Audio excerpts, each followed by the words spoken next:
आज की इस पंचनद शोध संस्थान की सभा में मेरा उत्तरदायित्व आज के हमारे माननीय वक्ता हैं, माननीय श्री मुकुल कानिटकर जी, उनका परिचय आपके समक्ष रखने का उत्तरदायित्व मिला है। 22 मार्च 1969 को जन्मे माननीय मुकुल कानिटकर जी ने 1990 में नागपुर लॉ कॉलेज से LLB की डिग्री प्राप्त की। आप 2012 से भारतीय शिक्षण मंडल के अखिल भारतीय संगठन मंत्री का उत्तरदायित्व निभा रहे हैं।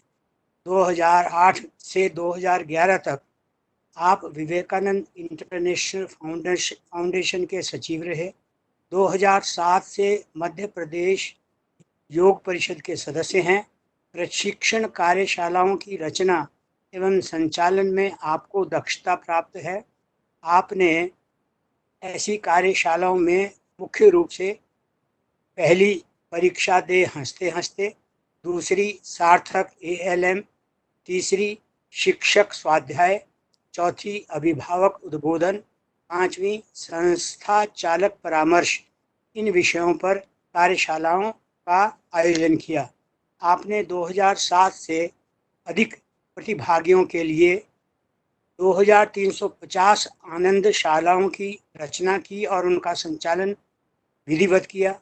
आपने 5 अंतर्राष्ट्रीय संगोष्ठियों का आयोजन किया और 28 अंतर्राष्ट्रीय संगोष्ठियों में आपकी सहभागिता रही है।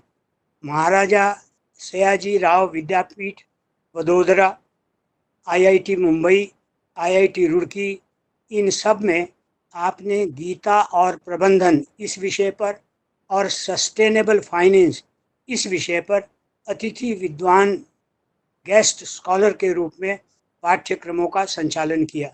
आपने 8000 से अधिक व्याख्यान विभिन्न विषयों पर विभिन्न स्थानों पर दिए। 1990 से राष्ट्र सेवा में आप समर्पित हैं। विवेकानंद केंद्र में के जीवन वृत्ति 1990 से 2012 तक रहे।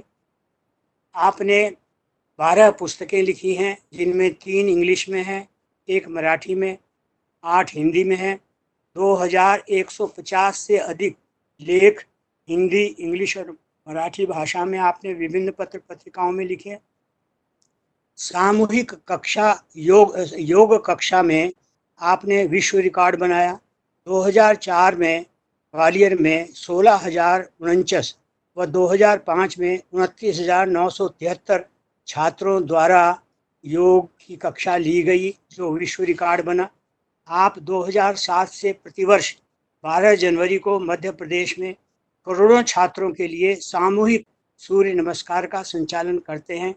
आपका आज का उद्बोधन का विषय है वेद में समग्र ज्ञान। हम कृतज्ञ हैं आपके कि आपने अपने बहुमूल्य समय में से कुछ समय निकालकर और इस गंभीर विषय पर अपने विचार हमारे सामने रखने की स्वीकृति प्रदान की है। अब चूंकि आज का विषय बहुत ही गंभीर है, वेद में समग्र ज्ञान विज्ञान, तो मैं थोड़ा सा विषय का परिचय भी आपको देना चाहूँगा। समस्त विश्व ने, यह तो सब जानते हैं कि एक स्वर से यह स्वीकार किया है कि मानव इतिहास के पुस्तकालय में ज्ञान के अद्वितीय स्रोत के रूप में वेद श्रेष्ठतम एवं प्राचीनतम ग्रंथ है। इनकी लगभग 21,500 ऋचाएँ सृष्टि के आदिकाल से मानवता का पथ प्रदर्शन करती आई हैं। इनके द्वारा प्रतिपादित मौलिक सिद्धांत सार्वभौमिक हैं एवं सार्वकालिक हैं। भूत, वर्तमान, भविष्य के लिए भी ये प्रकाश स्तंभ का काम करते हैं। ये विज्ञान, दर्शन, भूगोल, खगोल, गणित, ज्योतिष, धर्म एवं जीवन मूल्यों के विवरण द्वारा प्राणी मात्र के लिए प्रेरणादायी हैं। प्रत्येक ऋचा एक निश्चित संदेश द्वारा मानव व्यवहार को श्रेष्ठतम बनाने की ओर प्रेरित करती है। विविध कार्यक्रमों में निमग्न विभिन्न देशवासी, विभिन्न धर्मानुयायी, विभिन्न जीवन लक्ष्यों की प्राप्ति के लिए अग्रसर व्यक्ति भौतिक एवं आध्यात्मिक विकास के लिए एवं हार्मोनियस जीवन यापन के लिए इन ऋचाओं से प्रेरित होते हैं। उनकी कुंठाएं दूर होती हैं, जीवन सरल एवं आनंदमय होता है। वेद भूत की वह संपत्ति नहीं जिसकी आरती उतारी जाए, यह कोई धार्मिक एंटीक भी नहीं जिसे कपड़े में लपेटकर किसी छत्र के नीचे रखा जाए। यह वैदिक संपत्ति तो समस्त विश्व के कल्याणार्थ भूले भटके बटोइयों के जीवन पथ को प्रशस्त करने वाली है। आपको ये मैं परिचय देना चाहूँगा वेद का। ये इतना तो आप सब जानते हैं कि ऋग्वेद, यजुर्वेद, सामवेद, अथर्ववेद है। ऋग्वेद जो है वो अग्नि ऋषि का लिखा, यजुर्वेद वायु ऋषि का, सामवेद आदित्य ऋषि का, अथर्ववेद अंगिरा ऋषि का। ऋग्वेद में ज्ञान विषय पर चर्चा है, यजुर्वेद में कर्म विषय पर चर्चा है, सामवेद में उपासना विषय पर चर्चा है और अथर्ववेद में विज्ञान की चर्चा है। ऋग्वेद में 10,589 मंत्र हैं, ऋचाएँ हैं। यजुर्वेद में 1975 जो सबसे छोटा है। सामवेद में यजुर्वेद में 40 अध्याय हैं, ऋग्वेद में 10 मंडल हैं, सामवेद में 1875 मंत्र हैं और अथर्ववेद में 5,977 मंत्र हैं। इस प्रकार से कुल 20,500 के लगभग मंत्र हैं और सारे वेद में 3 प्रकार के मंत्र हैं। एक तो छंदोबद्ध मंत्र हैं, दूसरे गद्य पद्य पाठ युक्त मंत्र हैं और सामवेद में गान युक्त मंत्र हैं। वेदों की प्रतीकों को एकत्र करके और उनके कहीं कहीं वेदोक्त पाठ में भेद करके जो संहिताओं का रूप दिया गया है, उस रूप को शाखा ग्रंथ कहते हैं। 4 वेदों की 1127 शाखाएं हैं। इसमें ऋग्वेद की 21 शाखाएं हैं, यजुर्वेद की 101 शाखाएं हैं, सामवेद की 1000 शाखाएं हैं, अथर्ववेद की 9 शाखाएं हैं। ऋग्वेद में मुख्य हैं शाकल, वाष्कल, आशुलायन। यजुर्वेद में मुख्य हैं माध्यन्दिन और वाजसनेयी। सामवेद में मुख्य हैं कौथुमी, जैमिनीय, राणायनीय और अथर्ववेद में मुख्य हैं शौनक और पैपलाद। इसी प्रकार से 4 वेदों के 4 उपवेद भी हैं। ऋग्वेद का आयुर्वेद है जिसमें चरक, सुश्रुत, निघंटु आदि ग्रंथ हैं। यजुर्वेद का धनुर्वेद है जिसमें विश्वामित्र, अंगिरा ऋषिकृत ग्रंथों का वर्णन है। सामवेद का उपवेद जो है गांधर्व वेद है जिसमें नारद संगीता आती है और अथर्ववेद का उपवेद जो है अर्थवेद है जिसमें शिल्प विद्या, कला, कौशल, यंत्र निर्माण आदि का वर्णन आता है। वेदों के 6 अंग हैं: शिक्षा, कल्प, व्याकरण, निरुक्त, ज्योतिष और छंद। इनसे वेदार्थ में सहायता मिलती है। अब मैं इन 6 अंगों के बारे में तो नहीं बताना चाहूँगा, लेकिन ये जरूर कहूँगा कि वेद के अर्थ को समझने के लिए पदों को अलग अलग करके वर्णन करते हैं, जिसको विकृति पाठ कहते हैं। मंत्रों को सुरक्षित रखने के लिए इससे मंत्र के अक्षर, वर्ण, मात्रा जहाँ भी है उसे भिन्न भिन्न उपायों से प्रकट करते हैं। जैसे जटा पाठ, माला पाठ, शिखा पाठ, लेखा पाठ, ध्वज पाठ, दंड पाठ, रथ पाठ, घन पाठ। तो मंत्र में संहिता पाठ के संशय दूर होने पर ये जटा आदि पाठ से जब उसको पढ़ते हैं तो सारे संशय दूर हो जाते हैं। वेदों के 6 उपांग हैं जिनको हम दर्शन के नाम से जानते हैं। ये आपने सुना ही है। न्याय दर्शन गौतम ऋषि का लिखा हुआ है जिसका विषय परमाणु है। वैशेषिक दर्शन कणाद ऋषि का लिखा हुआ है जिसका विषय काल है। सांख्य दर्शन कपिल मुनि का लिखा हुआ है जिसका विषय प्रकृति है। योग दर्शन महर्षि पतंजलि का लिखा हुआ है जिसका विषय पुरुषार्थ है। पूर्व मीमांसा जैमिनी ऋषि का लिखा हुआ है जिसका विषय कर्म है। और वेदांत महर्षि व्यास का लिखा हुआ है जिसका विषय ब्रह्म विद्या है। इसके अतिरिक्त ब्राह्मण ग्रंथ हैं। मैं ब्राह्मण ग्रंथों के बारे में बात नहीं करना चाहूँगा, उपनिषदों के बारे में भी बात नहीं करना चाहूँगा। केवल ये बताऊँगा कि भारत में वेदों के भाष्यकार जो हुए यास्क ऋषि, सायण, स्कंद स्वामी, उद्गीत, माधव, आत्मानंद, रावण, उव्वट, महीधर, मुदगल, देव स्वामी, शौनक, भव स्वामी, स्वामी दयानंद हुए। विदेशियों में सायण पर आधारित मिस्टर विल्सन ने लिखा, रूडोल्फ रथ ने लिखा और रथ का ही शिष्य था मरासमन, उसने लिखा, और एल्फ्रेड लुडविग जो इटली का था उसने लिखा। अब मैं एक कथा सुनाना चाहूँगा जो छांदोग्य उपनिषद में आई है, आज के विषय से संबंधित है।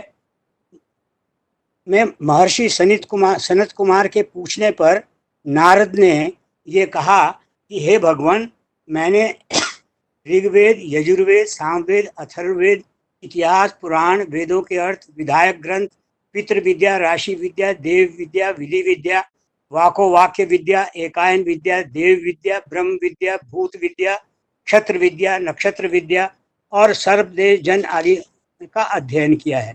तो मैं सिर्फ ये कहना चाहूँगा कि आज का विषय जो ये है कि वेदों में ज्ञान विज्ञान है, मैं केवल कुछ शब्दों में बताना चाहूँगा कि ऋग्वेद के चौथे मंडल में व्योमवान यानी हवाई जहाज कैसे बनाया जाता है उसका वर्णन है, और उसी ऋग्वेद में एक दूसरे मंत्र में विद्युत द्वारा चालित व्योमवान का वर्णन है। ऋग्वेद में ही एक पहले मंडल में होवरक्राफ्ट का, जो जल पर और पृथ्वी पर दोनों पर चलता है, उसका वर्णन है, और उसी के एक मंत्र में एडवांस होवरक्राफ्ट का वर्णन है। ऋग्वेद के पहले मंडल में ही बूढ़ी बंध्या गाय को दुधारू कैसे बनाते हैं इसका वर्णन है। ऋग्वेद में ही सौर ऊर्जा से यान और यंत्र कैसे चलाते हैं उसका वर्णन है, और ऋग्वेद में ही वृद्ध को तरुण बनाना इसका वर्णन है। ऋग्वेद में ही कृत्रिम टांग, अगर किसी की लेग काम नहीं कर रही हो तो उसको बनाने का वर्णन है, और ऋग्वेद में ही अंधे को नेत्रदान का वर्णन है, और ऋग्वेद में ही कृत्रिम वर्षा किस प्रकार की जाए, आर्टिफिशियल रेन, इसका वर्णन है।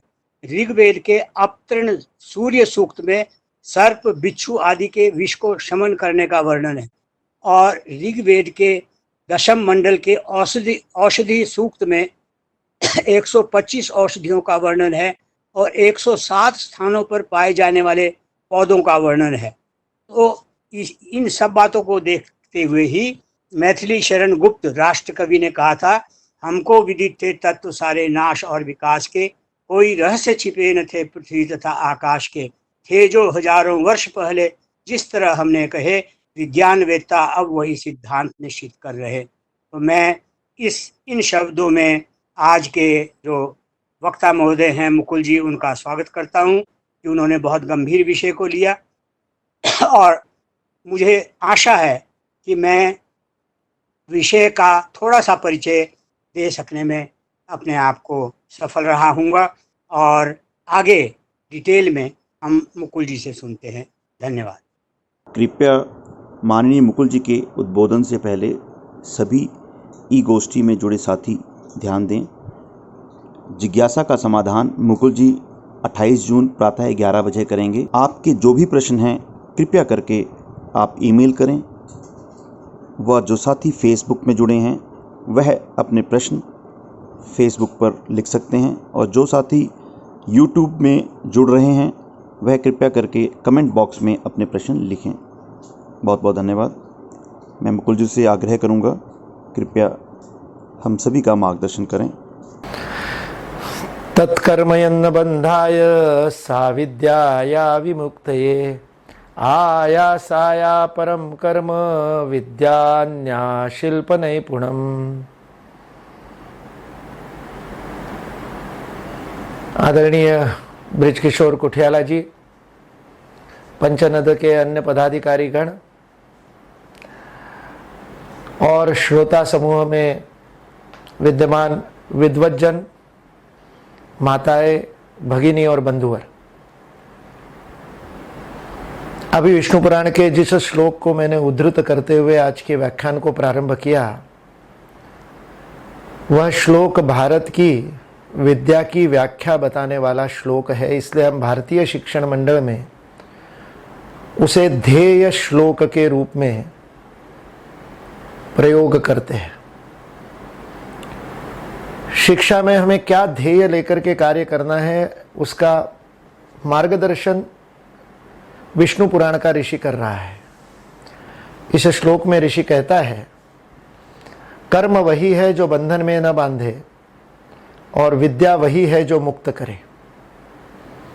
अन्य सभी कर्म व्यर्थ का प्रयास है, परिश्रम है किंतु परिणाम नहीं है, और अन्य सभी विद्याएं केवल मात्र कारीगरी है जो अभ्यास से ही प्राप्त हो जाती है। अतएव यह स्पष्ट है कि विद्या का उद्देश्य भारत में सदा ही मुक्ति रहा है, और यह मुक्ति केवल आध्यात्मिक मुक्ति नहीं है, हर स्तर के बंधन से मुक्ति है। जो बंधन हो उस बंधन से मुक्त होने के लिए जो प्रयत्न किए जाते हैं उसे विद्या कहा है, क्योंकि ज्ञान प्राप्त होने से ही बंधन टूटता है।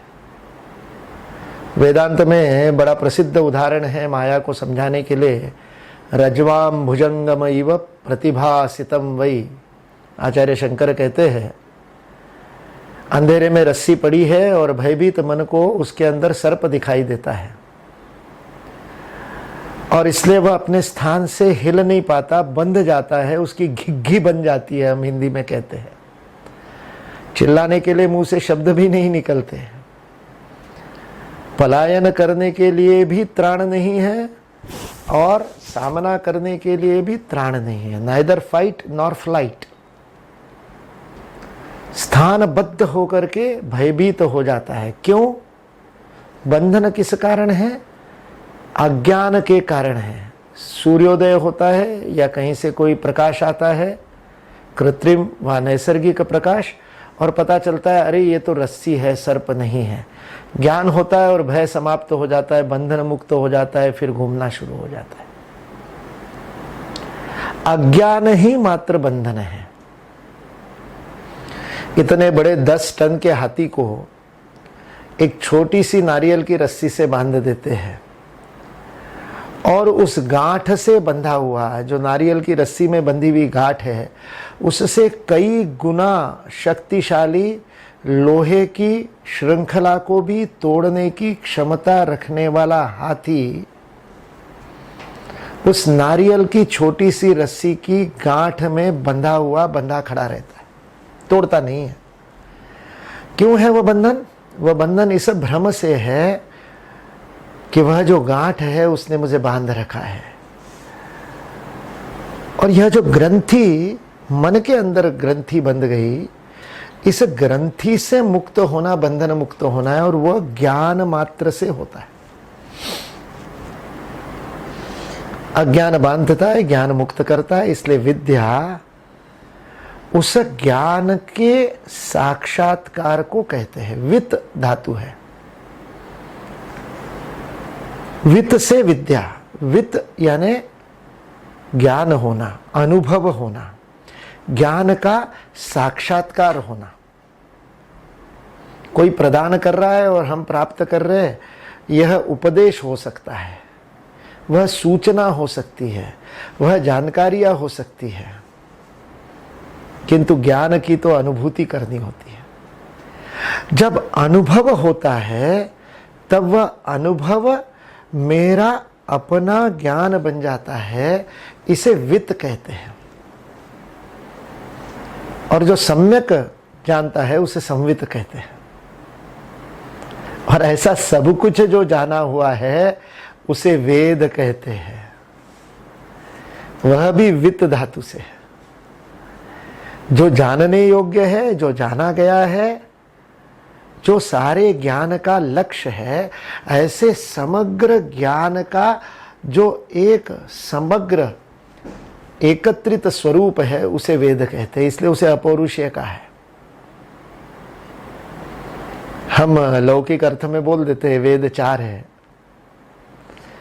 हम लौकिक अर्थ में उसको ग्रंथ के रूप में भी कह देते हैं, और आधुनिक इतिहासकार उसका समय भी तय करने का प्रयत्न करते हैं कि सबसे पूर्व में लिखा गया ग्रंथ ऋग्वेद है, उसके बाद क्रमशः यजुर्वेद, सामवेद, अथर्ववेद, उनका अलग अलग कालखंड बताते हैं, वगैरह वगैरह वगैरह वगैरह। किंतु भारतीय दृष्टि में वेद कोई पुस्तक नहीं है, कोई ग्रंथ नहीं है। महर्षि वेदव्यास ने, जिनकी जयंती अभी सप्ताह भर बाद 10 दिन बाद हम मनाने वाले हैं, उस महर्षि वेदव्यास ने उस समग्र ज्ञान राशि को एकत्रित करके, संपादित करके हमारे सामने ग्रंथ रूप में वेद रखे, वो अलग बात है। वो उस अर्थ में उनको ग्रंथ मानते हैं, कहते हैं, पढ़ते हैं, छापते हैं, प्रकाशित करते हैं, लेकिन जब हम समग्र ज्ञान का आगार भंडार के रूप में वेद के बारे में समझने का प्रयत्न करते हैं, तब हमको ये समझना पड़ेगा कि हम इस किसी ग्रंथ, एक या चार ग्रंथों की बात नहीं कर रहे। हम एक समग्र, सार्वकालिक, सदा चलने वाली, सतत, निरंतर प्रक्रिया की बात कर रहे हैं। It's a process, it's not the result of the process. इसलिए उसको हमने श्रुति कहा है। जिसको सुना जाता है, जो श्रुति से पकड़ में आती है, वह वेद है। जो ज्ञान पीढ़ी दर पीढ़ी, लाखों करोड़ों वर्षों से श्रुति के द्वारा स्थानांतरित किया गया, उस ज्ञान राशि का नाम ही वेद है। इसलिए वेदों में समग्र ज्ञान विज्ञान, जो आज के विषय का शीर्षक है, ये में का कोई अर्थ नहीं है। समग्र ज्ञान विज्ञान ही वेद है, ये पर्यायवाची है।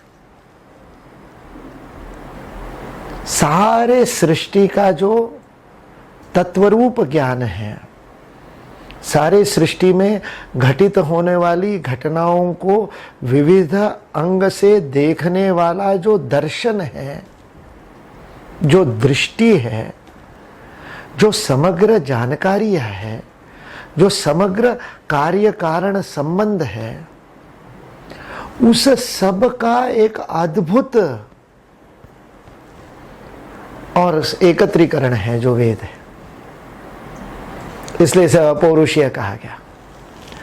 यह किसी की रचना नहीं है, इसको लिखा नहीं गया। It has not been composed. एक कश्मीरी पंडित, भारतीय, आजकल अमेरिका में रहते हैं और बहुत बड़े विद्वान हैं, शास्त्रज्ञ है, आधुनिक शास्त्रों का अध्ययन करते हैं, अमेरिका के विश्वविद्यालयों में पढ़ाते हैं और अभी प्रधानमंत्री की विज्ञान एवं प्रौद्योगिकी की जो सलाहकार समिति है, उस परामर्शदात्री समिति के सदस्य भी है। जेएनयू के सार्वकालिक प्राध्यापक के रूप में उनको रखा गया है। महीने में वर्ष में 3-4 महीने तो भारत में आते हैं। आचार्य डॉक्टर सुभाष काक की मैं बात कर रहा हूँ। 1993-94 में उनका एक शोध पत्र मैंने पढ़ा था, और वो शोध पत्र ऋग्वेद की प्रथम ऋचा अग्निमीड़े पुरोहिता के ऊपर था। उस ऋचा का उन्होंने भौतिक शास्त्र के कंपनों के आधार पर उसके उच्चारणों का अध्ययन किया। जो साउंड वाइब्रेशंस उस ऋचा के सही उदात्त अनुदात्त स्वरों के साथ किए गए पाठ से उत्पन्न होते हैं, उसको फिजिक्स के यंत्रों का उपयोग करके क्या फ्रीक्वेंसी है, क्या उसकी लय है, क्या उसकी पिच है, क्या उसका स्वर है, इस सब का अध्ययन करके उन्होंने उस सारी मात्राओं का विश्लेषण और संश्लेषण किया, और 6-7 पृष्ठ का लगभग 4000-5000 शब्दों का वह अद्भुत साइंटिफिक शास्त्रीय लेख, शोध पत्र। और उसके अंत में सुभाष काक जी ने निष्कर्ष निकाला, सारे भौतिक विज्ञान के और शब्द के, मतलब ध्वनि के, आवाज़ के, साउंड के, वाइब्रेशंस के सारे सिद्धांतों को प्रतिपादित करते हुए अंत में उन्होंने कहा कि ये इतना परफेक्ट है, इतना सर्वश्रेष्ठ है कि यह किसी मनुष्य द्वारा रचित नहीं हो सकता। इसलिए उन्होंने भौतिक शास्त्र के आधार पर सिद्ध किया कि वेद अपौरुषेय है।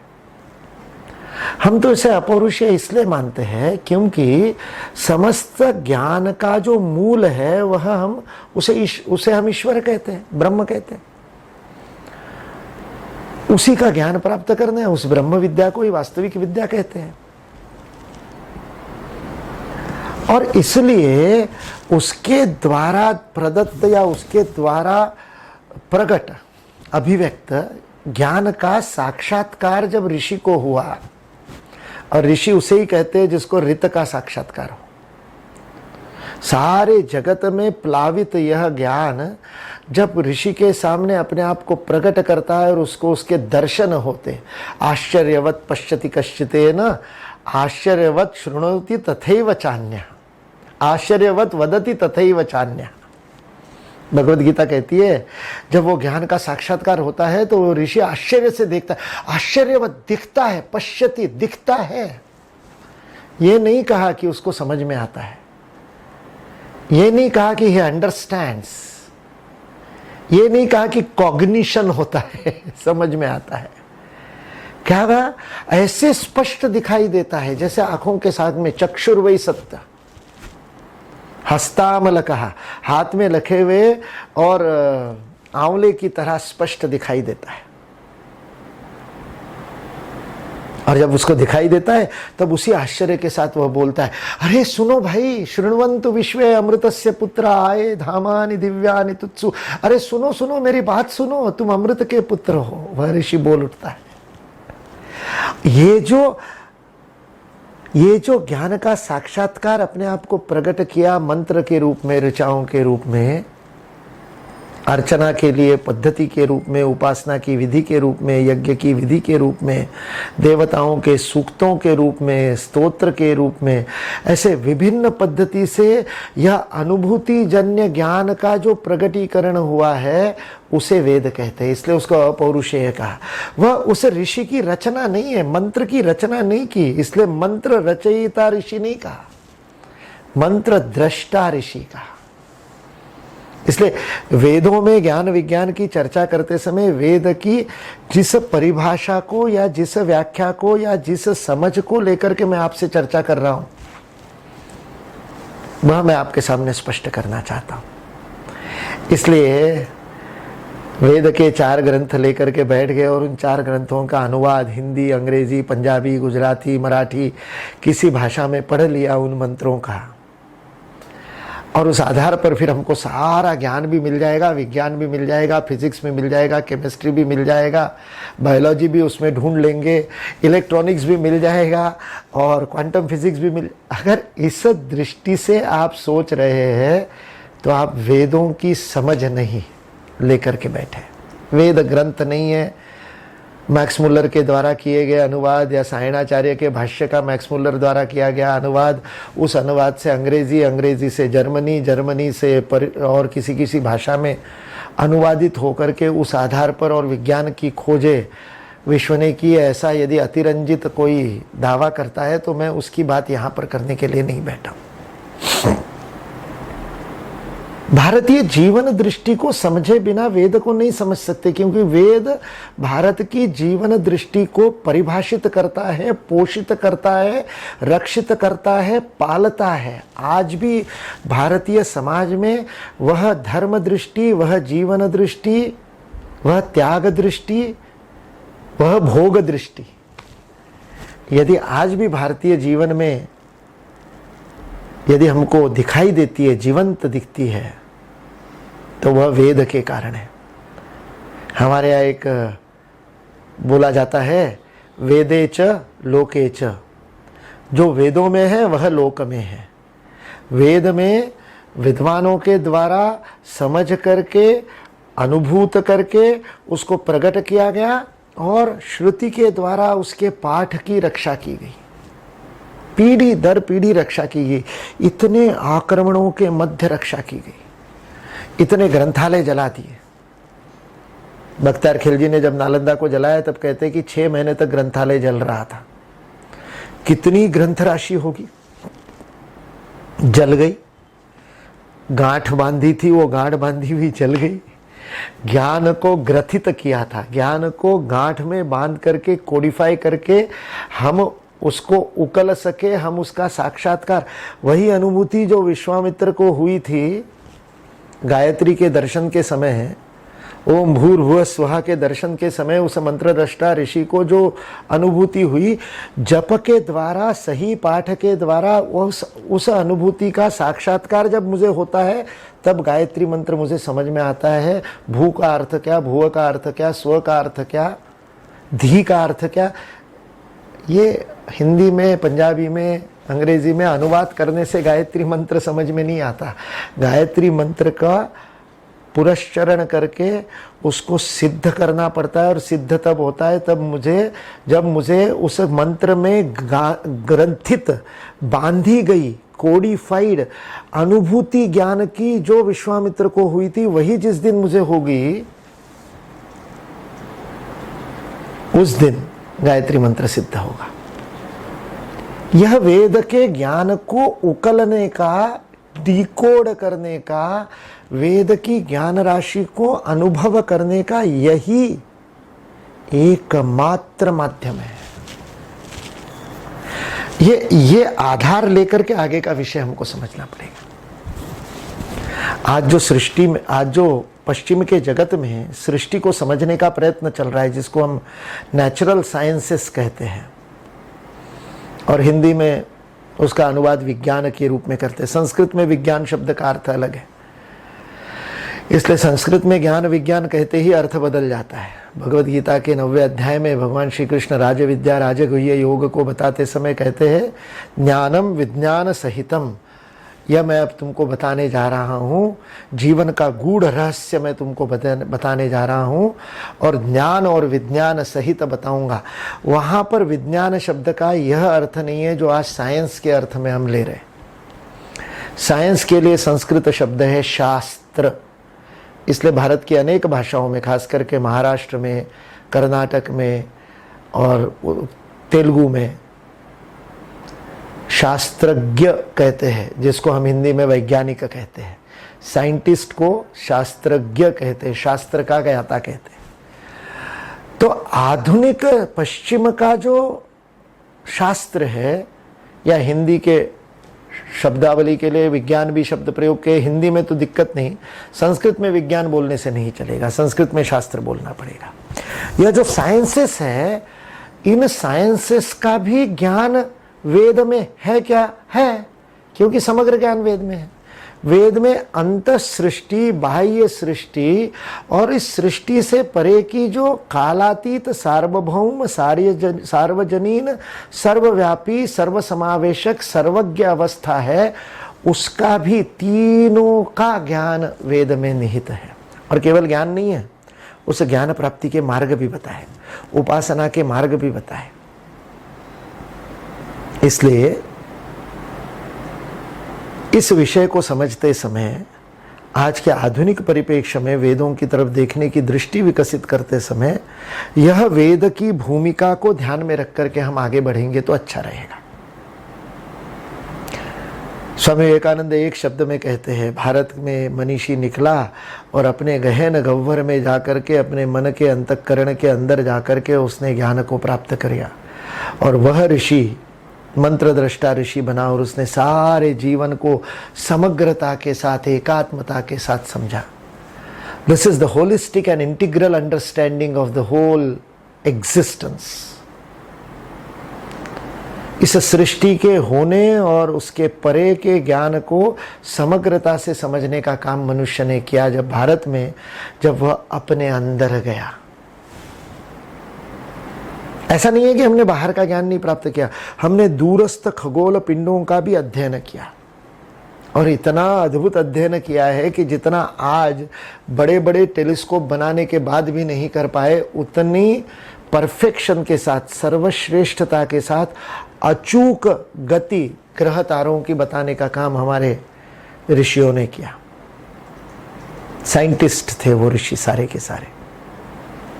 इसलिए भौतिक जगत के भी कण तक के, पराकणों तक के, जिसको अणु, परमाणु और परमाणु के नीचे फोटॉन, क्वार्ट्ज और क्या क्या क्या क्या पराकणों का खोज, हिगिंस बोसान का खोज करने के प्रयास कर रहे, वह इतना बड़ा कोलाइडर, पार्टिकल कोलाइडर वहाँ पर बना करके सर्न की उस प्रयोगशाला में स्विट्जरलैंड और फ्रांस की बॉर्डर पर करने का प्रयास वैज्ञानिक कर रहे।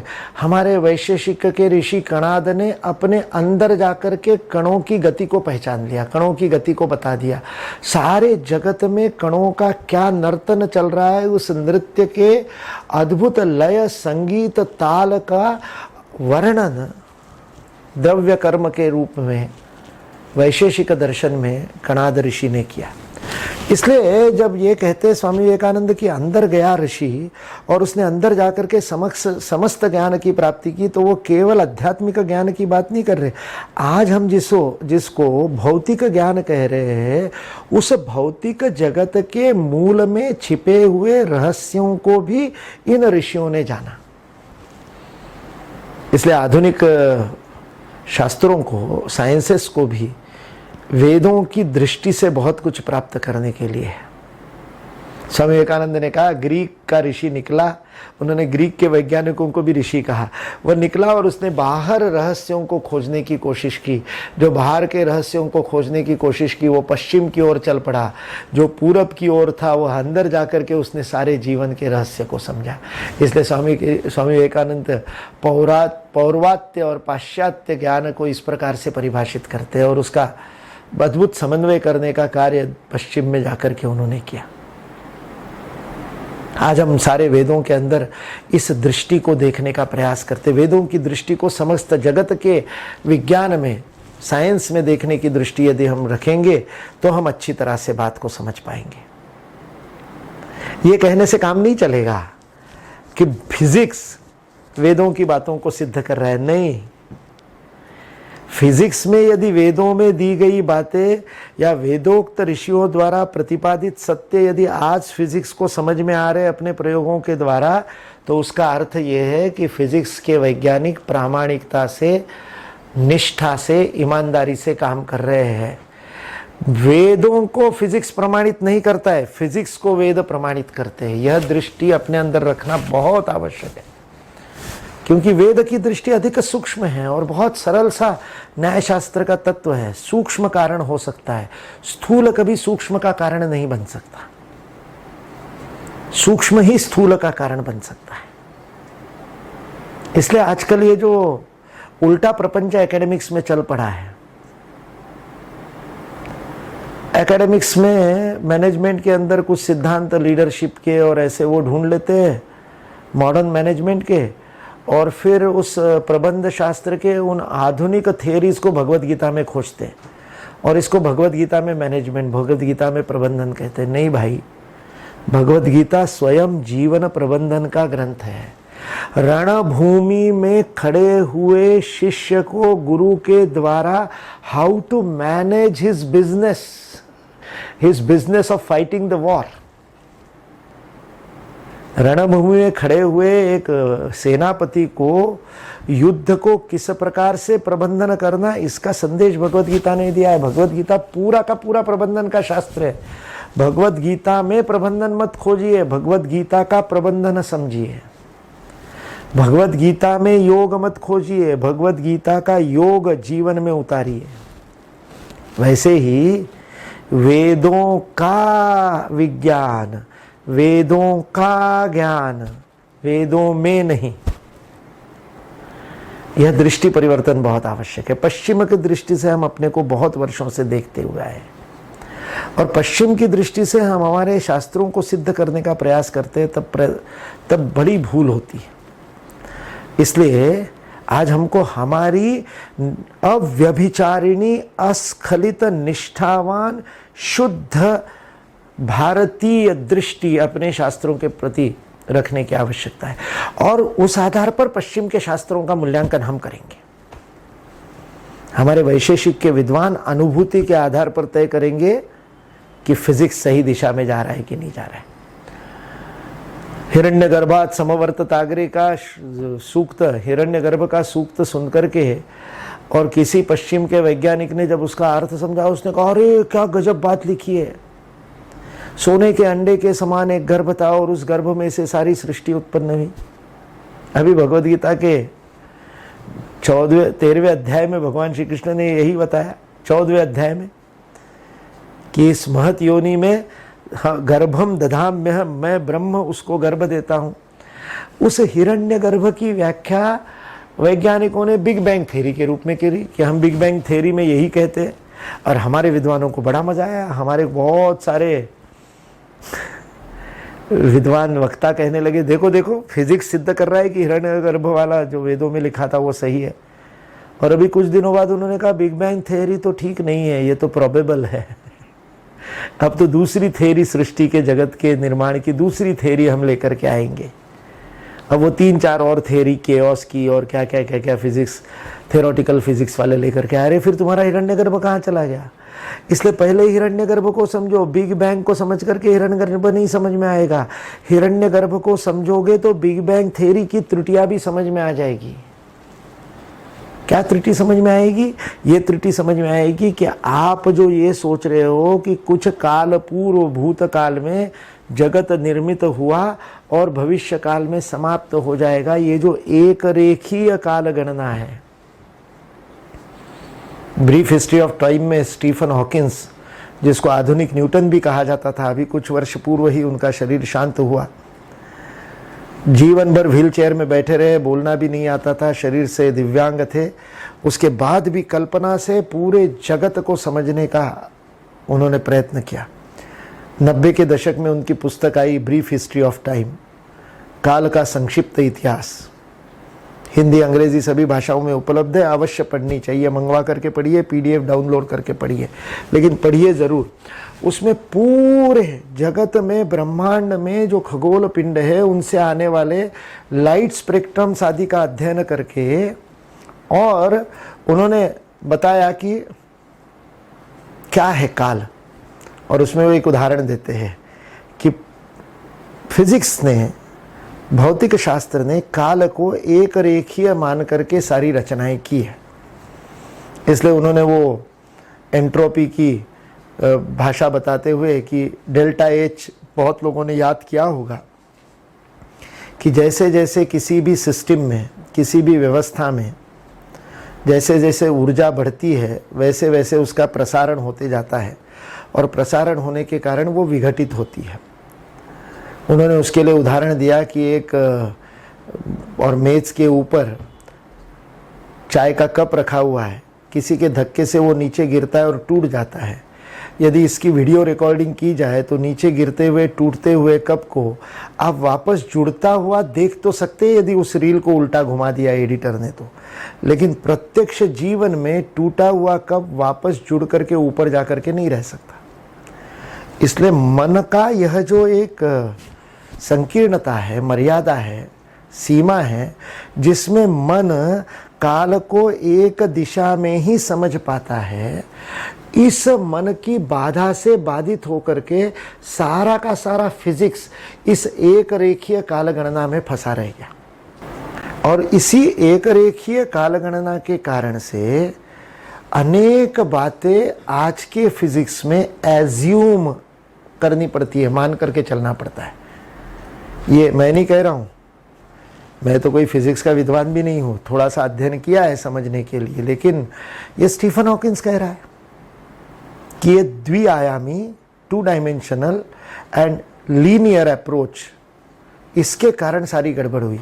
क्योंकि जब तीसरा आयाम मिला, एक्स और वाई के साथ जब जेड एक्सिस जोड़ दिया गया और जब जीवन त्रिआयामी हो गया, तो त्रिआयामी हो गए ही ये बहुत सारे द्विआयामी जो संदर्भ थे वो समाप्त हो गए। और आगे चल करके स्टीफन हॉकिंस कहता है, जब वैज्ञानिकों ने तीसरे आयाम के परे जाकर के चौथे आयाम को खोजने का प्रयत्न किया, can there be the 4th dimension, तब वैज्ञानिकों को पता चला the 4th dimension is infinite dimension. जो चौथा आयाम है वह अनंत है।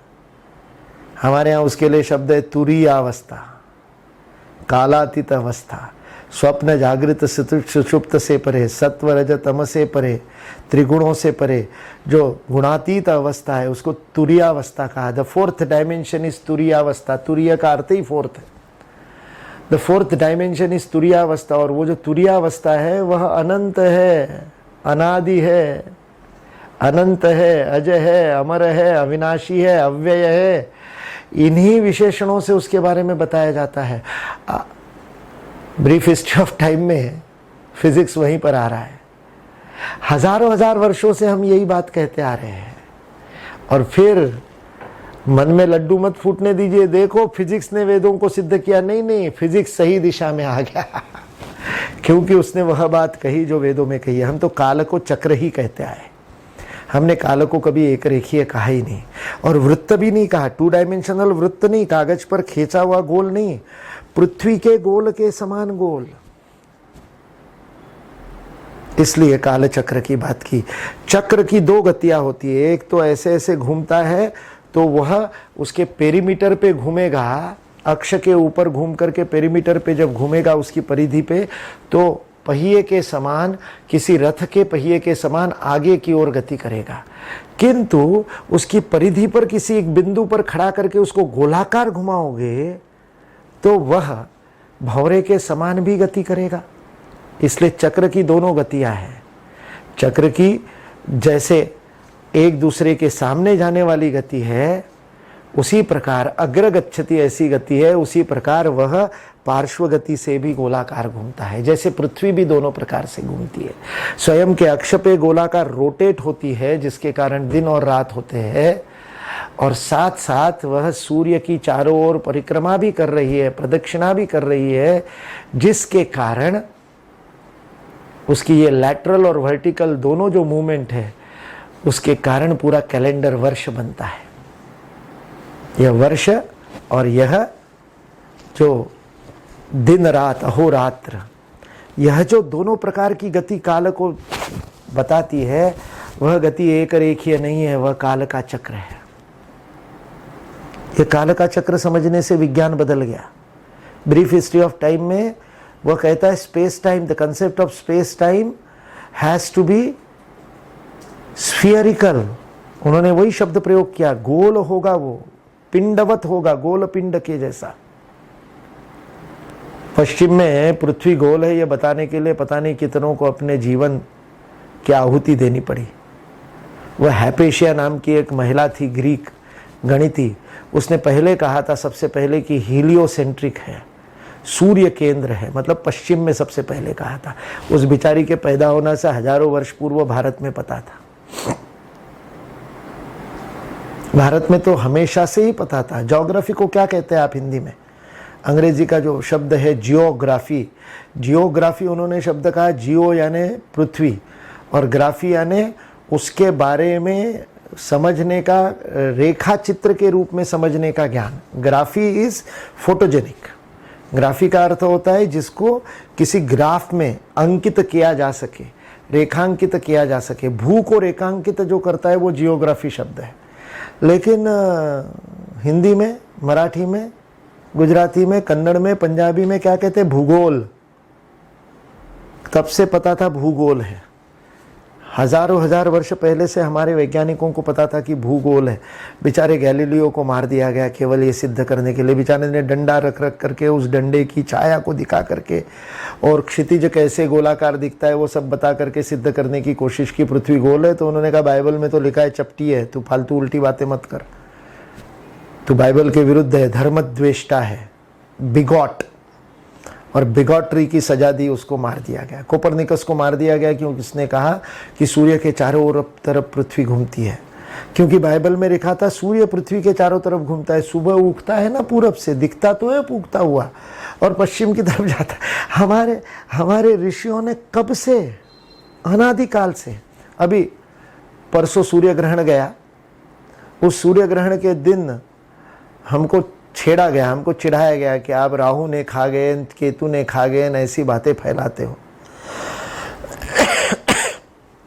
हमारे वेदों के अंदर इस अर्थ के मंत्र है कि जब चंद्रमा पृथ्वी और सूर्य के बीच में आ जाता है तब कुछ देर के लिए तुम्हारा प्रकाश हमारे को नहीं प्राप्त होता। वो मंत्र इतना अद्भुत कहता है, वही जो तुम्हारे द्वारा दान दिए गए प्रकाश से प्रकाशित होता है, वह भी एक विशिष्ट दृष्टि के कोण में आ जाने से आपको ढक सकता है। ऐसा कहने वाला मंत्र वेदों में। यानी अनादिकाल से भारतीयों को पता था कि चंद्रमा की छाया के कारण सूर्य ग्रहण होता है।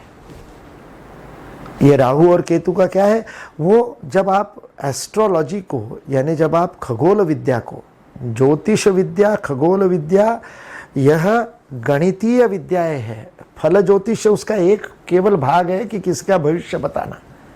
फल ज्योतिष्य ही आज हम ज्योतिष्य समझते हैं। इसलिए ज्योतिर्विज्ञान बोलते ही, ज्योतिष शास्त्र बोलते ही हम कहते हैं ये क्या भाग्य बताने वाले। भाग्यवादी तो भारत कभी रहा ही नहीं भाई।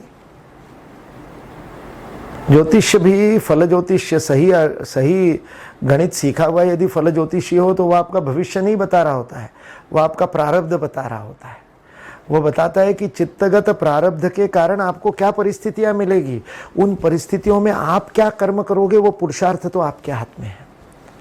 इसलिए भविष्य नहीं बताता ज्योतिषी, ज्योतिषी परिस्थितियां बताता है, फ्रेमवर्क बताता है क्या बनेगा, क्योंकि आपके प्रारब्ध में क्या है उसकी गणना वो कर सकता है। उस आधार पर वह ग्रह नक्षत्रों की गणना करता है। तो हमारे ऋषियों ने उसका गणित रखाया, तब ज्योतिर्विज्ञान बना। ज्योतिर्विज्ञान उसको इसे कहा क्योंकि ये दूरस्थ सारे जितने ग्रह तारे वो चमकते हैं ज्योति के समान।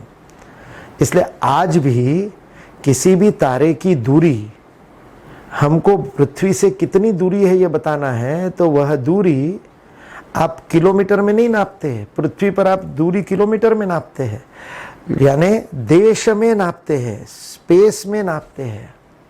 लेकिन जब आपको खगोल पिंडों की दूरी पता करनी पड़ती है, जब आप अंतरिक्ष में जाते हैं, जब आप पृथ्वी के गुरुत्वाकर्षण के बाहर निकल जाते हैं, तब ये डिस्टेंस, तब यह दूरी का, देश की दूरी मायने नहीं रखती। वह देश की दूरी की गणना भी प्रकाश की दूरी के यानी काल की गणना में होती है। इसलिए सूर्य के बाद में जो सबसे निकट तारा है पृथ्वी के, वह 3 प्रकाश वर्ष दूर है। यानी सुबह 4 बजे उठ करके यदि मैं मेरे मित्र को दूर दिखाता हूं कि ये देखो वो सूर्य के बाद वाला तारा है, तो जिस तारे के प्रकाश को मैं अंगुली निर्देश कर रहा हूं वह प्रकाश उस तारे से 3 साल पूर्व निकला है। यानी आज 23 जून की प्रातः 4 बजे जो तारा मैं दिखा रहा हूं वह 3 साल पूर्व का तारा है। अब आप कालचक्र को समझ सकते हैं। यदि आप 550 वर्ष पूर्व जाकर के कहीं पर किसी ऐसे स्थान पर जाकर के जो 500 प्रकाश वर्ष पृथ्वी से दूर है और वहां पर से दूरबीन लगा करके यदि आप पृथ्वी को आज देख पाए तो आपको पता चलेगा कि गुरु गोविंद सिंह को और गुरु नानक देव को हम देख सकते हैं। उतने प्रकाश वर्ष दूर जाना पड़ेगा। इसका अर्थ यह सृजन, यह सृष्टि जिसको बिग बैंग कह रहे कुछ साल पूर्व हुआ नहीं। हिरण्यगर्भ का अर्थ है यह सारा ब्रह्मांड ही हिरण्यगर्भ है, जिसका सृजन, पालन और संहार प्रतिक्षण हो रहा है। यह वेद की अत्यंत शास्त्रीय, हिंदी में कहा जाए तो वैज्ञानिक, साइंटिफिक जीवन दृष्टि है। यही घटित हो रहा है। जीवन का अर्थ ही है मेरे शरीर के अंदर इस क्षण हजारों कोशिकाएं मर रही है, हजारों कोशिकाएं उसका स्थान ले रही है। मैं ये भाषण वक्तव्य पूरा करूंगा तब तक मेरे शरीर का और 1/3 भाग बदल गया होगा। और फिर भी मैं गर्व से कहता हूँ ये मुकुल का शरीर। अरे कौन से मॉडल की बात कर रहा है? 2 साल पहले का मॉडल तो पूरा बदल गया है। एक कोशिका भी वो नहीं बची जो 2 साल पहले थी। और फिर भी 51 वर्ष से यही मेरा शरीर करके हम लिप्त है। क्यों? मृत्योर मुक्षीय मामृतात्, इस त्रयंबकम यजामहे को समझा नहीं। वो त्रयंबक क्या है? वो त्रयंबक यही त्रयंबक है। वो भूभुवस्व क्या है? वो यही भूभुवस्व है। जो होना बाकी है, जो हो गया, जो होने वाला है। चय और अपचय कहा आयुर्वेद ने उसको। इसलिए हमने आयुर्वेद में समग्रता से जीवन को समझा, शरीर को समग्रता से समझा। हमारे लिए शरीर एक स्थिर, स्थूल और ऐसे ठोस चीज नहीं है। हमारे लिए शरीर भी प्रवाहमान नदी के समान है। आज विश्व का सबसे महंगा डॉक्टर एलोपैथ नहीं है, मॉडर्न मेडिसिन वाला नहीं है। विश्व का सबसे महंगा चिकित्सक आज एक आयुर्वेदाचार्य है, डॉक्टर दीपक चोपड़ा, जिसका भाषण सुनने के लिए $600 का टिकट निकालना पड़ता है। अभी कुछ दिन पूर्व उसने 2 साल 3 साल पहले गोवा में 2 दिन का एक रिट्रीट लिया था। और उस रिट्रीट के लिए भारत के केवल करोड़पति जा सकते थे, क्योंकि 2 दिन के रिट्रीट का जो मतलब शुल्क था वह 1 करोड़ रुपया था। 1 करोड़ रुपया दे करके 80 लोगों ने 2 दिन का रिट्रीट दीपक चोपड़ा के साथ किया। ऐसे डॉक्टर दीपक चोपड़ा आयुर्वेदाचार्य, उन्होंने बहुत सुंदर पुस्तक लिखी है, क्वांटम हीलिंग उनकी पहली पुस्तक आई जो कैंसर के बारे में थी। बाद में उनकी पुस्तक आई एजलेस बॉडी टाइमलेस माइंड, अद्भुत पुस्तक है। और वो क्वांटम हीलिंग में वो बताते हैं कि your body is a river, जिसका रिवर बेड चैतन्य है, ब्रह्म है। पूरा वेद का ज्ञान आधुनिक भाषा में उन्होंने कहा। कोशिकाएं मरती है, कोशिकाएं जन्म लेती है, अपचय होता है, मरती है, चय जन्म लेती है, चयापचय की प्रक्रिया होती है। जो मॉडर्न मेडिसिन वाले वो जानते हैं। एनाबॉलिज्म, कोशिकाओं का मरना, कैटाबॉलिज्म, नई कोशिकाओं का जन्म लेना, दोनों को मिलाकर के हम मेटाबॉलिज्म कहते हैं। ये मेटाबॉलिक रेट मेरे थकने का परिणाम है, बेसल मेटाबॉलिक रेट। बीएमआर को काउंट करके पता चलता है कि मैं कितना थका और मुझे कितना आराम मिला। रात भर की नींद में 6 घंटे गहरी नींद लेने के बाद में मेरा बीएमआर, बेसल मेटाबॉलिक रेट 12% कम होता है। और जब 12% कम होता है तो डॉक्टर कहते हैं अच्छी नींद आई। 10 मिनट के शवासन में या 12 मिनट की योग निद्रा में यह बीएमआर 36% घटता है। तो फिर 6 घंटे सोना आवश्यक है क्या, सोच लीजिए। ये सारा का सारा जो आधुनिक शास्त्र है, इस आधुनिक शास्त्र की दृष्टि बदलने की आवश्यकता है। इसलिए वेद के ज्ञान को और विज्ञान को यदि हमको समझना है तो हमको वेद की दृष्टि, वेद की शास्त्र दृष्टि, वेद की एटीट्यूड, वेद का outlook towards science, the scientific outlook of Vedas have to be reestablish. पंचनत का और भारतीय शिक्षण मंडल का काम यह है। आज सारी सृष्टि में, सारी पृथ्वी में तराही तराही मची हुई है। कोरोना नाम के वायरस से सब लोग परेशान हैं। ये वायरस कहाँ जाएगा? कहीं नहीं जाएगा। ये वायरस तो हमारे आसपास ही रहेगा। अभी वो महामारी के रूप में क्यों है? क्योंकि उस वायरस के प्रतिरोध करने के लिए आवश्यक क्षमता हमारे शरीर में अभी उत्पन्न नहीं हुई है, इसलिए वो हमको मारता है। स्वाइन फ्लू कहीं चला थोड़ी गया, अपने आसपास उसके जीवाणु आज भी है, लेकिन वो जीवाणु और विषाणु हमारे शरीर पे इसलिए असर नहीं करते क्योंकि हमारी इम्यूनिटी विकसित हो गई। यह जो अपनी आंतरिक शक्ति के विकास की जीवन दृष्टि है, यह जीवन दृष्टि भारत की जीवन दृष्टि है। निश्रेयस के बिना अभ्युदय संभव नहीं, आंतरिक विकास के सिवा भारत का भौतिक विकास संभव नहीं। यह समुत्कर्ष की जीवन दृष्टि वेद की जीवन दृष्टि है। सारे जगत में जो एकात्मता है, जिस एकत्व से सारा जगत जुड़ा हुआ है, जिसको आज विज्ञान समझ रहा है, आधुनिक विज्ञान आज उनको समझ में आता है कि मैक्सिको में कहीं पर ऑयल स्पिल होता है तो अंडमान निकोबार के कोरल्स को उसका डैमेज होता है। कहाँ मैक्सिको और कहाँ अंडमान निकोबार, लेकिन अंदर के अंडर करंट से, अंतर प्रवाहों से सारा सागर एक है। यह दृष्टि विज्ञान को अब समझ में आ रही है। अब विज्ञान समझ पा रहा है कि एक छोटा सा क्वार्ट्स पराकण भी पूरी सृष्टि को अपने साथ लिए बिना हिल नहीं सकता। ऑब्जर्वर बायस का सिद्धांत आ गया, वो बताता है।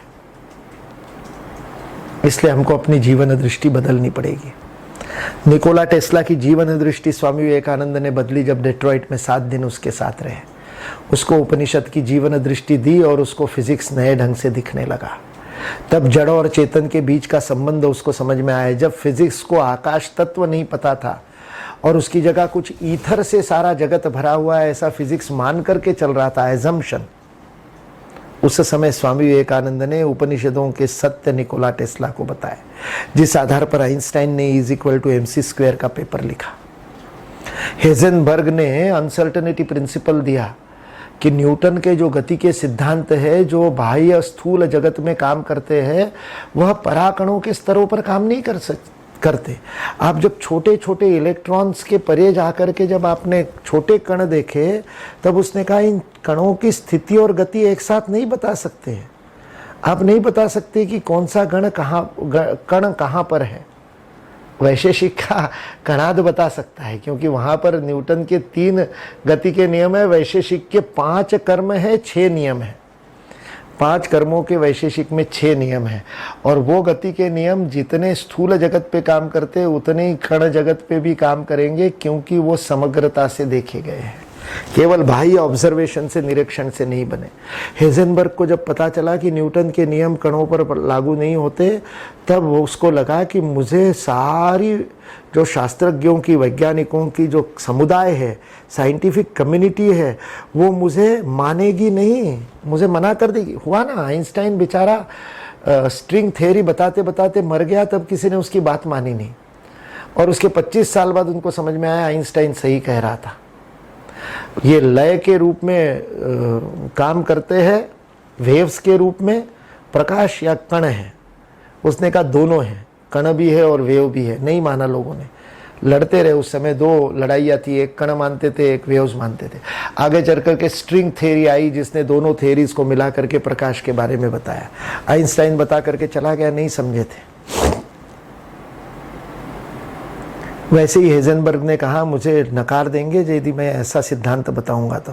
हेजनबर्ग ने फ्रिट्जॉफ कापरा नाम के अन्य एक वैज्ञानिक को दिए हुए अपने साक्षात्कार में बताया, मुझे अनसर्टनिटी प्रिंसिपल, अनिश्चितता का सिद्धांत पता चलने के बाद भी प्रकाशित करने की हिम्मत, साहस में जुटा नहीं पाया। 1929 में, 1929 में हेजनबर्ग भारत आया।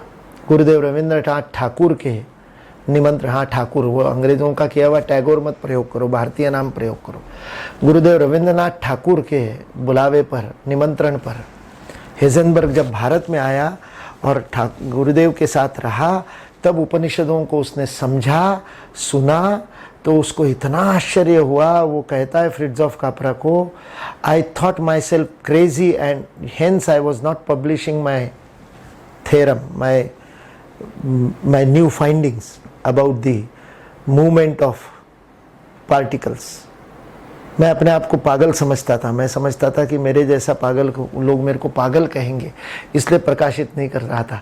जब मैंने उपनिषदों के आइडियाज़ को सुना और समझा तो मुझे लगा these are crazier than me, और इसलिए मुझे ये साहस मिला कि मैं अपने अनसर्टनिटी प्रिंसिपल को प्रकाशित कर सकूं। उस अनसर्टनिटी प्रिंसिपल के कारण ही सारा आधुनिक इलेक्ट्रॉनिक डेवलप हुआ, क्वांटम मैकेनिक्स डेवलप हुआ। यदि हेजनबर्ग को उपनिषद साहस नहीं देते प्रकाशित करने का, तो फिजिक्स आज जो वेदों के निकट आया वो नहीं आ पाता। इसलिए वेद दृष्टि से ही फिजिक्स भी आगे बढ़ा है, चाहे निकोला टेस्ला का हो, चाहे आइंस्टाइन का हो, चाहे हेजनबर्ग का हो।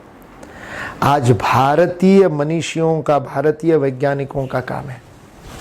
जगदीश चंद्र बसु ने वनस्पति में प्राण सिद्ध कर दिए, वह आगे धातु में भी प्राण सिद्ध करने वाले थे, लेकिन उससे पूर्व ही उनकी मृत्यु हो गई। 112 वर्ष बाद भी भारत के फिजिक्स के लोग केवल पश्चिम की Galileo, Newton, Einstein, Edison, Tesla, Heisenberg की बातें बताते रहेंगे, या जगदीश चंद्र की बसु की बात पर आगे काम करेंगे। और सारा जगत प्राणवान है, प्राणस्येदम वशेत सर्वम त्रिदिवे यत् प्रतिष्ठितम। क्या उपनिषदों के इस मंत्र को फिजिक्स में सिद्ध करने का काम नहीं करेंगे? इसलिए यह सर्वव्यापी चेतना की चिति द्वारा ही जड़ का, चिति का घनीभूत रूप जड़ है। इस उपनिषद की, इस वेद की एकात्म दृष्टि को सभी आधुनिक शास्त्रों में लागू करना यह भारत का काम है। फिर वो राजनीति का हो, फिर वो समाज का शास्त्र हो, या फिर भौतिक शास्त्र हो, रसायन का शास्त्र हो, या जीव शास्त्र हो, यह प्राण विद्या ही हमारी जीवन दृष्टि बदलेगी। इसलिए वेदों में समग्र ज्ञान विज्ञान नहीं, जगत का समग्र ज्ञान विज्ञान की दृष्टि वेद हमको देते हैं। वह वेद की दृष्टि स्वीकार करेंगे तो गणित समझ में आने लगेगा, वह वेद की दृष्टि स्वीकार करेंगे तो फिजिक्स समझ में आने लगेगा, वह वेद की दृष्टि समझने लगेंगे तो पराविज्ञान समझ में आएगा, पराकण समझ में आएंगे। हिगिन बोसान को बोसान कहा जाता है क्योंकि सत्येंद्रनाथ बसु ने प्रयोग किए, प्रफुल्ल चंद्र रे ने प्रयोग किए। जिन्होंने हिस्ट्री ऑफ हिंदू केमिस्ट्री लिखी वो प्रफुल्ल चंद्र रे, बंगाल केमिकल्स के निर्माता। आज आत्मनिर्भर भारत की बात हम कर रहे, प्रफुल्ल चंद्र रे ने आज से 125 वर्ष पूर्व आत्मनिर्भर भारत की नींव डाली। उस दृष्टि को लेकर के काम करने की आवश्यकता है। इसलिए पंचनद के विद्वानों से, भारतीय शिक्षण मंडल के विद्वान कार्यकर्ताओं से और इस फेसबुक के सजीव प्रसारण को देखने वाले समस्त मनीषियों से मेरा आह्वान है कि वेद की दृष्टि अपनाइए। वेदों का अध्ययन करने की 2 विधियां हमारे पास में। ये मैक्स मुलर का अनुवाद पढ़ना उन दोनों में से एक भी नहीं है, उससे वेद समझ में नहीं आएंगे। एक तो है वेदोक्त विधि से वेद पठन को सीखना, उसके लिए उसके नियम है, नियमों का पालन करना पड़ेगा। श्रुति धर्म गुरु को साथ में रख करके श्रुति से अपनी अपनी शाखा के वेद को समझ करके उसको जीवंत रखना, ये एक पद्धति है जिसमें केवल पदाघात और प्राणाघात से अनुभूति होकर के वेदानुभव वेद पठन से मिलता है। उसके क्रम पाठ, वर्ग पाठ, घन पाठ आदि अलग अलग पाठ है जिसके द्वारा उसको करना पड़ता है। वह वेदों को एक पीढ़ी से दूसरी पीढ़ी में स्थानांतरित प्रसारित करने की विधि हजारों हजार वर्षों से इस देश में चल रही, जिससे वेद जीवंत है, जिससे 12-15 शाखाओं में वेद जीवंत है। और भी कई शाखाएं थी, बेचारे आक्रमणों के समय हम नहीं रोक पाए उनको, लेकिन वेदों को इसी पद्धति से जीवंत रखा है, उसको आज भी रखना आवश्यक है। लोगों ने डिजिटाइज भी कर दिया, सब कर दिया, लेकिन प्राण नहीं होंगे डिजिटाइज। आप वेद पठन करने वालों का ऑडियो विजुअल रिकॉर्डिंग कर लो, वह प्राण नहीं होंगे। आज यदि पंचनद के श्रोताओं के सम्मुख में उपस्थित होता, जैसे कि एक बार आया था चंडीगढ़ में और गुरुकुल शिक्षा पर आपसे चर्चा की थी, आज वैसे ही आपके सामने सम्मुख होता, तो जो प्राण की अनुभूति आप करते, इस ऑडियो विजुअल प्रेजेंटेशन से वह प्राणानुभूति नहीं हो सकती। इसलिए वेद पठन की वो एक तरीका है। और दूसरा तरीका है वेद भाष्य का अध्ययन। दोनों के लिए संस्कृत भाषा सीखनी पड़ेगी। बिना संस्कृत, वेद की संस्कृत, निरुक्त वाली संस्कृत सीखे बिना वेद को नहीं समझ सकते हैं। शिक्षा में दिया गया पाणिनीय उच्चारण सीखे बिना वेद के उदात्त अनुदात्त स्वरों का उच्चारण नहीं कर सकते। उच्चारण नहीं करेंगे तो प्राणाघात नहीं होगा, प्राणाघात नहीं होगा तो पदाघात से कंपन उत्पन्न नहीं होगे, कंपन उत्पन्न नहीं होगे तो ज्ञानानुभूति नहीं होगी। इसलिए पुस्तकों में से वेदों का अर्थ पढ़ने से वेद नहीं समझ में आते, उनको अनुभव करना पड़ता है। मैं आप लोगों के सामने अनुरोध करता हूँ। और ये मत सोचिए अब तो आयु कितनी बची है, अब तो क्या बचा है। जब जागे तब सवेरा। आयु के 60 वर्ष में, आयु के 70 वर्ष में प्रेरणा मिली है तो अभी शुरू कर दीजिए संस्कृत सीखना, कोई कठिन नहीं है। भारतीय जो आपकी मातृभाषा होगी, उस मातृभाषा में न्यूनतम 40 और अधिकतम 80% संस्कृत के शब्द है। तो इतना संस्कृत तो आपको आता ही है पहले से। अब तो केवल उसको बोलने का तरीका सीखना है, केवल आत्मविश्वास लेना है। इसलिए वेदों के समग्र ज्ञान विज्ञान को यदि समझना है तो साधना करनी पड़ेगी, अपने अंदर जाना पड़ेगा। आइए हम सन्नद्ध होकर उस साधना को करें। विश्व प्रतीक्षा कर रहा है। आज कोरोना की त्रासदी के बाद में विश्व भारत की तरफ देख रहा है। बदले हुए विश्व में जीवन जीने की शैली भारत ही बता पाएगा। यह वेदोक्त जीवन शैली है। वह वेदोक्त जीवन शैली को पुनः प्रस्तापित करने का गुरुतर दायित्व, सौभाग्य हमको प्राप्त हुआ है कार्यकर्ता के रूप में। आइए अपने प्रत्येक क्षण का इसके लिए उपयोग करें। जीवन में वेद को जागृत करें, वेद के विद्या को समझने का, अनुभव करने का, साक्षात करने के लिए साधना करने का संकल्प ले, ताकि विश्व की मानवता का मार्गदर्शन हम कर सके। इसी प्रार्थना के साथ अपनी वाणी को विराम देता हूँ। जय हिंद, जय भारत।